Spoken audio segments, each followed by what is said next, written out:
You were born with individual strengths and a unique purpose. Don't let fears, false beliefs, or life's happenings diminish your influence. It's time to live and lead for impact. Host Kirsten Ross, expert of transformation, will help you defeat the drama and overcome the trauma that can stop you in your tracks. You'll gain focus, find confidence, and take bold action. Unleash passionate, purposeful you. Let's go.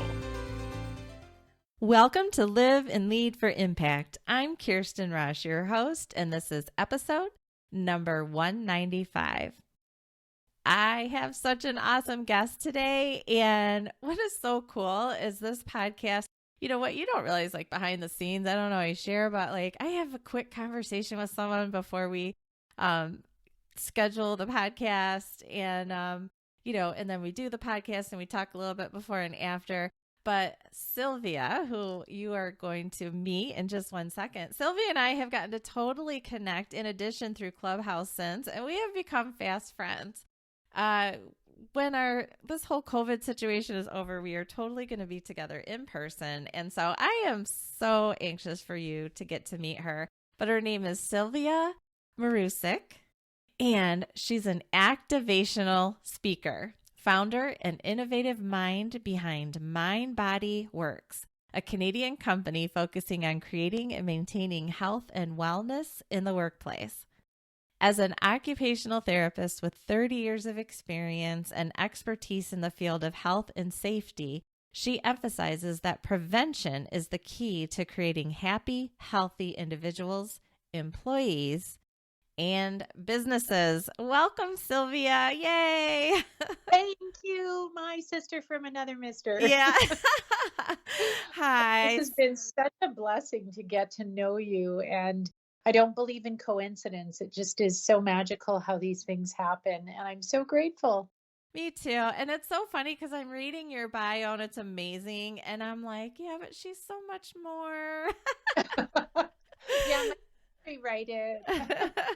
I know, because you really are. You're just a bright light. And I mean, you bring light and loveliness. You really do. So I've really appreciated the time that we've gotten to spend together. And yes, I can't wait. Very soon we're going to be in person. So oh my gosh, I can't wait. There are some people who your heart recognizes their heart. It's not a visual thing. It's not, it's an other sensory thing. And it's the only way I can describe it is that my heart recognizes your heart. And I just need to be in your presence. I need to actually meet you face to face. Yeah. Well, soon. We just have to, let that border open up between us and then we're good. What's that? That's a small problem. Yeah. So, we better get this interview rolling because people want to learn more about what you're up to. So tell me about your work and what impact are you working to make in this world? Many years ago, when I worked on palliative care as an occupational therapist, somebody said to me one day, you know what you are? Because of course, in palliative care, an occupational therapist who is a rehabilitation specialist doesn't really have rehabilitation as the goal, right? When people are dying, your goal is not to rehabilitate them. My goal became to create hope for something, anything. What do you want to do in these last days? What do you want to see? How do you want to feel? What can I help you with? And so someone said to me, you know what you are? You're a hope broker. Oh. And that it just made me cry, of course. And when I say those words, my whole body gets full of goosebumps because I feel like hope is a currency that without it, you're dead, like you're done. But if you can bring that to someone, it's priceless because you can't buy it. And so that has been my lofty, maybe I don't know, could it even be a little bit of an egotistical goal? I don't know, but that has been my goal. And I feel my purpose on the planet is to help people find hope. And I do that through professional speaking. My area of extreme specialty and focus is dealing with stress And the reason I focus my efforts in workplaces is because both Canadians and those in the United States report that work tied with finances are the number one stressors in their life. So, what better place to try and give people hope that tomorrow will be better than today and give them specific tools to help them get there than in the workplace? And let's not forget that a happy, healthy employee affects the happy, healthy bottom line of a company. And it goes in reverse too, right? When employees are not well and they're not engaged, and there's absenteeism and presenteeism and all of that kind of stuff, that really dramatically impacts a company's bottom line. So I feel like workplaces are such a great way to affect many things in a ripple effect. Absolutely. No, I remember the first time I heard you use the term presentism, and I was like, oh my gosh, I love that. And so just in case people have not heard that term before, I love what you do with words all the time. Like, you are so creative with the way you put words together. But tell us about presentism. Yeah, so presenteeism is when you are basically what I like to call RIP, retired in place. It's where you show up every day and you just don't really do a whole lot.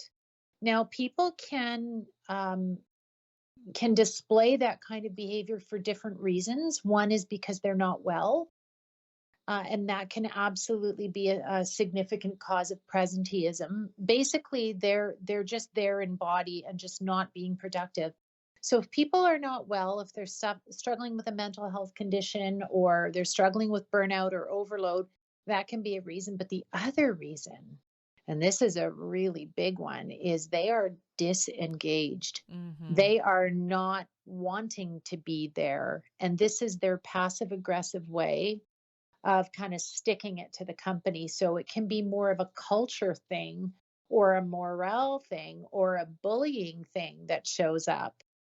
And the effect of that is this employee who is disengaged and displaying presenteeism, lack of productivity. And boy, if you have that around your company, think of the dollars. I mean, if you want to kind of ignite the motivation to focus on this, invest in fixing this in your organization. So this isn't directly aligned, but statistics say that companies lose about 2.5 hours per week per employee to drama. Now, this isn't necessarily, this isn't specifically drama, but drama to me is anything that shifts focus away from where it needs to be. So actually, my definition means you're probably losing more than 2.5 hours. And we're not talking about the collateral damage, just the loss of productivity of that one person when they're engaging in something other than work. But boy, if you start putting dollars to that time, the number of employees you have, a lot of money, adds up very quickly. If you're talking, sure. Yeah. And when presenteeism is due to attitude versus illness, it is all about the drama. Mm-hmm. It really, really is, because it's a very intentional way of showing up to work. Yeah. Intentionally being unintentional with your time. Yes. Oh my gosh. So, what experience was it that motivated you to move into making this unique impact? Well, I'm not going to go through the long history, but I'll just say that I watched my mother die very slowly and painfully from an extremely stressful, difficult life. And I just watched, it was literally like she didn't actually lose a limb, but it was like pieces of her were just dying off. And she was very young when she died. She was 66 when she died. But my father was a very, very abusive man. And she was the target, but also all of her children were. And she was so powerless. And I just watched one physical symptom after another steal her light and her joy and her love. And it made me want to do different. It made me want to be different because I didn't want to have that outcome. And yet at the same time, she was the most beautiful, amazing, gentle woman in the world who I did want to be like, but I wanted my health and I wanted to be a functioning, active person. I didn't want to die at 66 and I didn't want to have the degree of disability that she had in the last 10 years of her life. So that really pushed me into healthcare, as well as eventually, and I started in inpatient psychiatry, and I eventually found that every single place that I worked, and I worked lots of different units and different medical areas, in hospital, in clinics, outpatients, inpatients. I took on everything they would offer me. And in every single case, it always came back to the mental health. It always came back to psychological and emotional distress. And it always came back to stress, even if I was working with, people with spinal cord injuries, or I was working on a cardiothoracic vascular surgery ward. It didn't matter where I was. That's how I was bent. And then I became a professional speaker. Some would say by accident. I say by calling. And that was my area of specialty. I love that you took that motivation for yourself and now you're helping others avoid that as well. It's beautiful. Yeah. So Thank you. when you think back to the work that you've done, what is one specific instance of an impact? And I know this might be hard because there are many, but one specific instance of an impact that you made that really fuels your passion for moving forward? Oh, when you ask me that, the whole left side of my body gets goosebumps because the side my heart is on, because I know the story. Oh. And it just, every time I tell it, and it's been so many years since I left that unit, every time I tell this story, that my whole left side gets activated because it just is so much a part of my heart. I was working on palliative care. I was new to the unit, still hadn't quite figured out what an occupational therapist exactly does with dying patients. But I had gone in to see this patient who needed some help. He needed to be gotten out of bed, but he was paralyzed from the waist down and he had lots of open bed sores. And so I was consulted to think about seating for him, or some kind of air-filled cushion we could put him on to give him a change of position. And we got talking about everything but seating. And I said to him, and this is how it all began.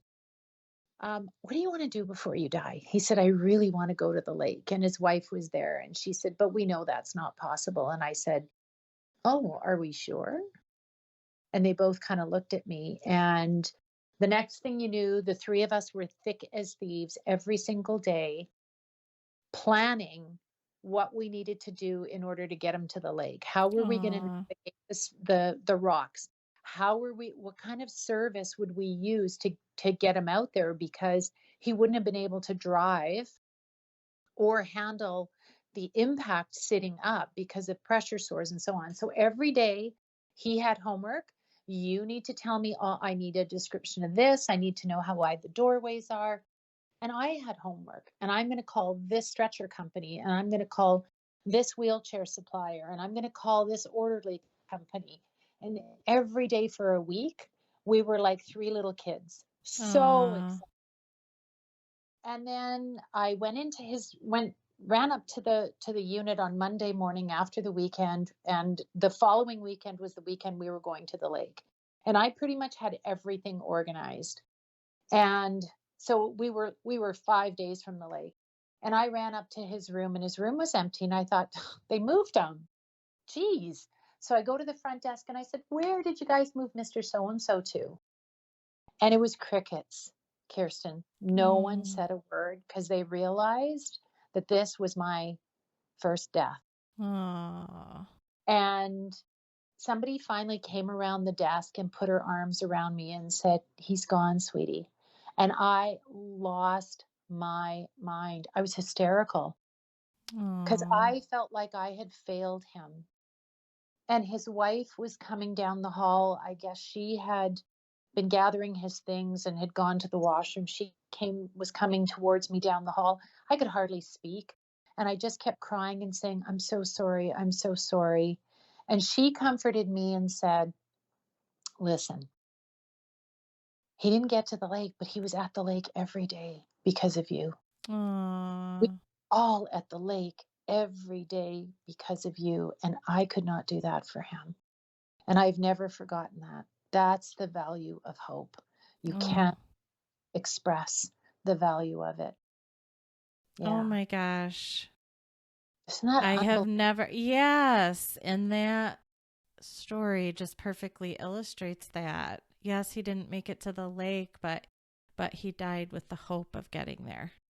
Yes. And in his mind and in his heart every day, he Yeah. could see it. Yeah. You know, the mind doesn't know the difference between what we imagine and what is real. I take my audiences on a meditation that specifically proves that, and it's a meditation that involves a lemon.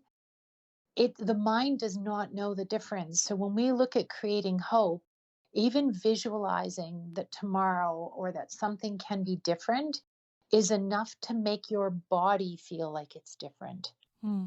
It's magic. Well, Yeah, and he also taught you me. gave him a sense of purpose during those few days too, because how Yeah, would he have been spending his time absent, this thing that he was hoping to help make happen? yes.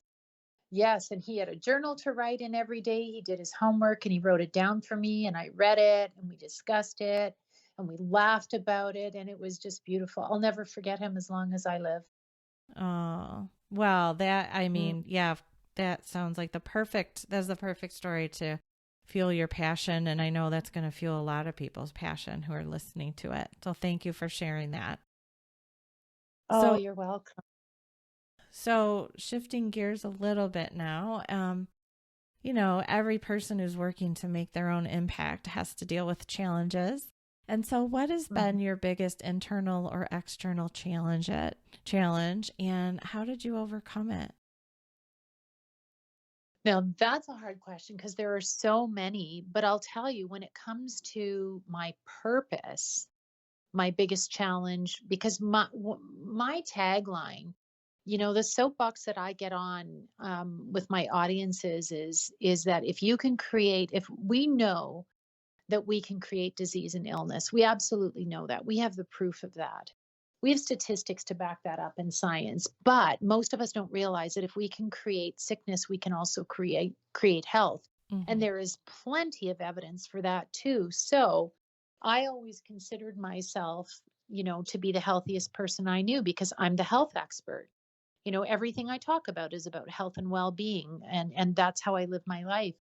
So my biggest challenge to my sense of purpose came when I had just a routine mammogram last December and was diagnosed with breast cancer in early January.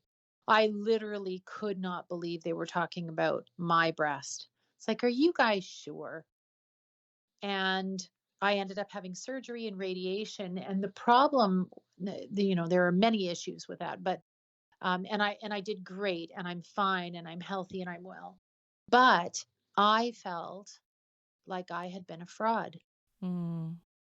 I felt like, oh my gosh, all the people that I told you can create health instead of disease, we have proof of this. Here are the things that we know based on research help us to do that. And then this happened. And I have a new business partner on a new venture that I'm kind of starting.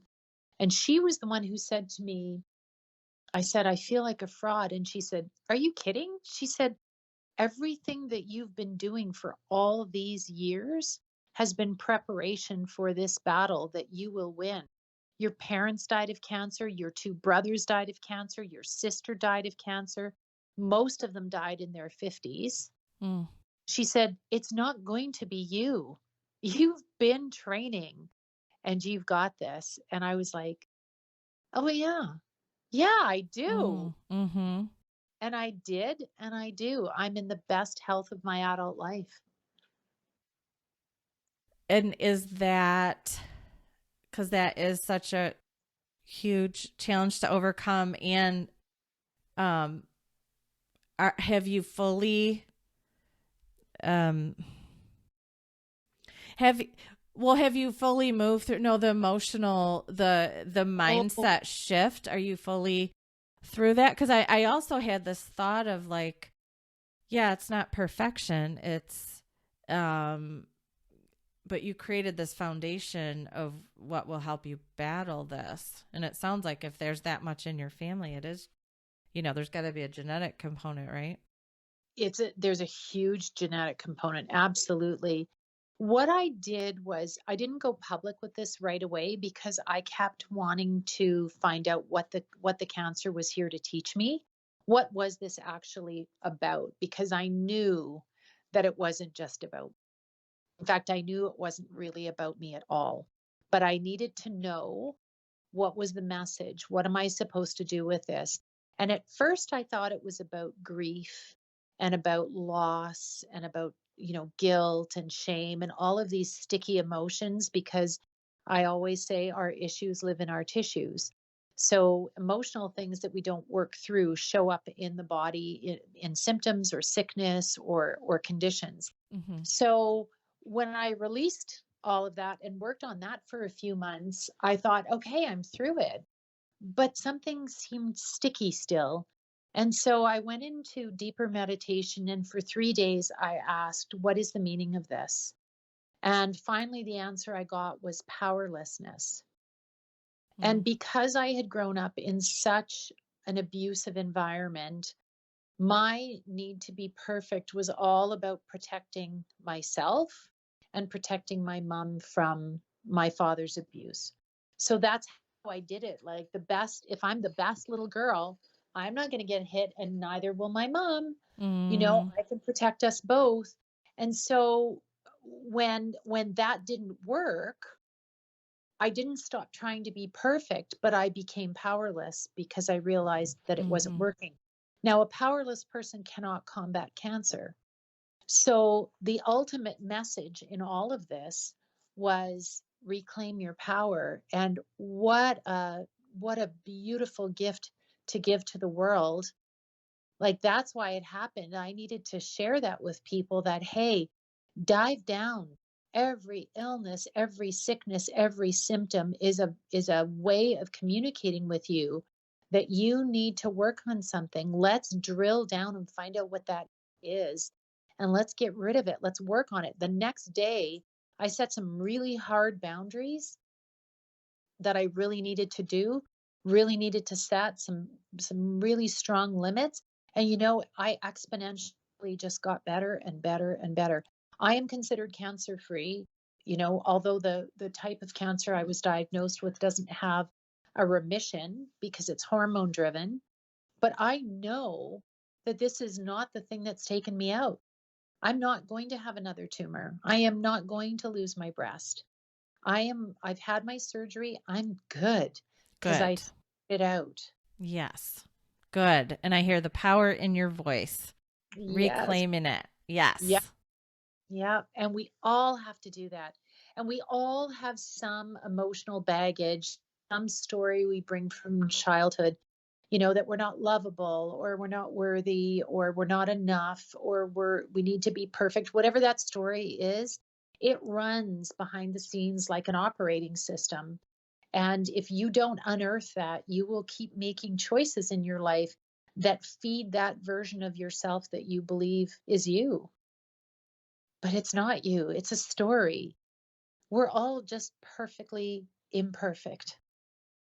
Yeah, I always say if you're telling yourself a story and it's not working for you, flip the story. Like that is one thing that we always have control over, is the story that we tell ourselves about the experiences that we're having in life. Because there's the facts and then there's the story. Exactly. And we have control over what we allow other people to tell us in terms of stories as well. Mm-hmm. Yes. Oh, amazing. Well, I am absolutely celebrating that you are cancer free, and we are proclaiming that, yes, that will continue to be. Thank you. Yes. So what words of wisdom, on top of all the other words of wisdom and hope and everything that you've been sharing today, do you have for others who want to make their own impact in the world? Oh my gosh, don't limit yourself. Don't second guess. Don't tell yourself there's too many people already doing it or I don't have what I need. Like just those are the voices that keep you small because every single person that is doing what you dream of doing probably had those voices too.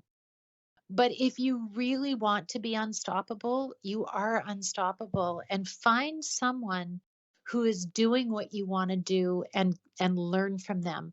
Get to know them. Come on Clubhouse where the advice is free, Agree. right? Yes. I resisted Clubhouse with everything in me. I was like, my nails were in the carpet while my friends were trying to drag me into Clubhouse. You made it look like I just wanted to be around you. Like you just made it look like something I really wanted to do. I just wanted to be around you. And I'm like, I got to go to Clubhouse. I got to hang out with this girl. And you know what? It's such a beautiful place to align yourself with people who are doing what you want to do and learning from them. I'm like a sponge in there. Man, I've learned so much from you and Eric and Ben and all these beautiful people that have been on. It's amazing. So, yeah, do not limit yourself. Don't listen to those voices that say you can't or you shouldn't. Do something that lights you up, that allows you to serve others in the world and then just take a step out. But fine, do your research. Make sure you get in touch with people who are doing that and talk to them about how they did it and see what you can do. Work with a coach, work with Kirsten. Right? Like yes. Yeah. No, I would that is one of my passions is helping people make their own impact. So, yes. And I'm actually about to offer up time in my calendar for anyone who is having a challenge. Just grab a spot. I've left a few precious spots for people. It's defeatthedrama.com/call. So grab a spot and within 15 minutes, you're going to have some kind of breakthrough. Clarity, personal breakthrough, leadership breakthrough, impact breakthrough. So, but I don't want to get sidetracked talking about me, even though you brought me in there. But I just want to say thank you so much. You have shared so much for people. I think this is one they're going to have to listen to multiple times to hear all the different aspects of wisdom and insight that you shared today.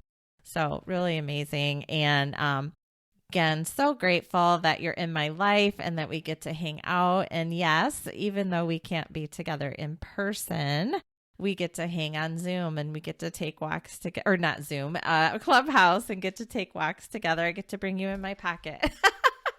Oh,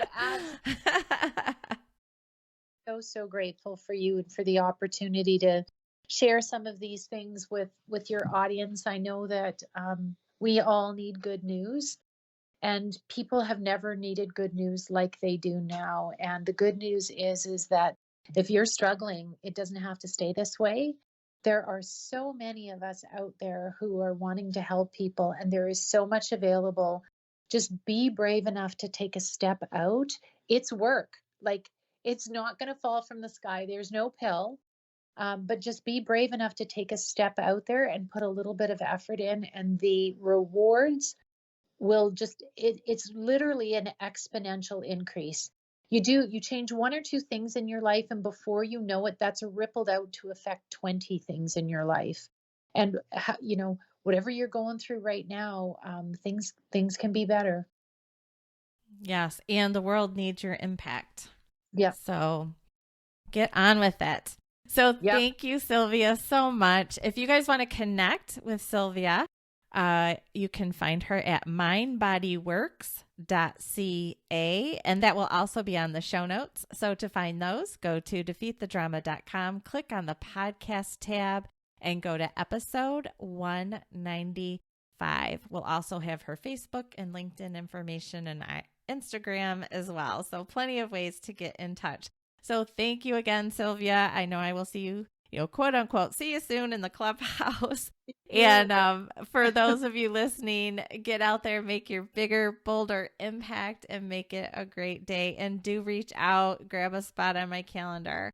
For real, I really am offering that. So take advantage. I'd love to chat with you and help you make a breakthrough. Again, that's defeatthedrama.com/call.